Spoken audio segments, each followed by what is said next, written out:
any things that, like, when you're getting into that process of design, is there something that like really sparks for you? Like, where do you go? How do you get that inspiration?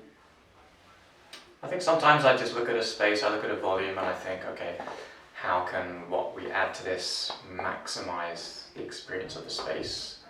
Whether it's that feeling you get when you walk in the room and you see it, how can you pull everything together and just create that wow factor of like, oh gosh, I didn't realize this space could look like this. And just in terms of inspiration, I think it's like a universal thing. Everybody can feel that when you go into a space and it's been thoughtfully designed and there's details in there that you can appreciate. I think that's, like, I don't think you have to be a designer to understand that. Everybody is universal, right? Everybody can really appreciate that. So it's always inspiring when you see somewhere that's had care put into it and thought.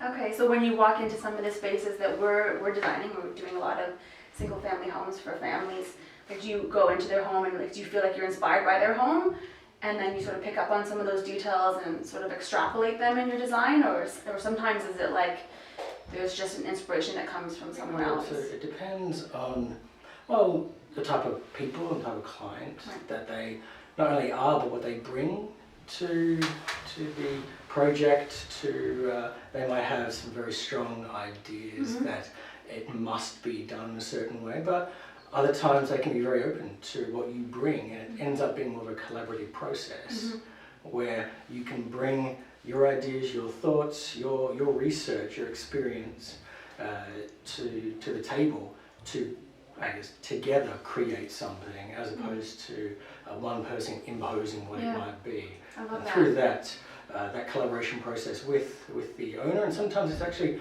might not be the owner, it might actually be the family members that impact on that as well, who are going to live in the space. And so I think that collaboration is what I certainly really enjoy about the entire process as well. Yeah. So sometimes I go and meet a client and they just don't really know what they want, they don't know what their style is, and then kind of start talking about things that they love, like maybe objects that they've picked up from their travels, or this thing that was passed down from their mom, and you sort of hone in, or I sort of hone in on that object, and I think, okay, well, what does this object mean to them, and what does it say, like what style would suit to that object? It could be a sculpture, it could be a painting, it could be a rug, it could be a chair, it could be anything.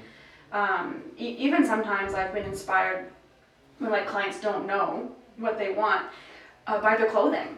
Like I had a client that had these really funky glasses, and I thought, like she doesn't know what she wants, but she loves those glasses and they're this particular style, and so I kind of picked up on that, and I think then it was like an aha moment that we were able to extrapolate her glasses into what her house was going to be, which was really fun. I think there's an element of subjectivity as well, that a lot of things that the spaces that, or even the buildings that they can become a little more attached to, and we bring that objectivity to the space, and that's why a lot of things that we come up with can sort of, to them, thinking outside the box, that I'm reimagining something because I'm coming at it from more of an objective point of view.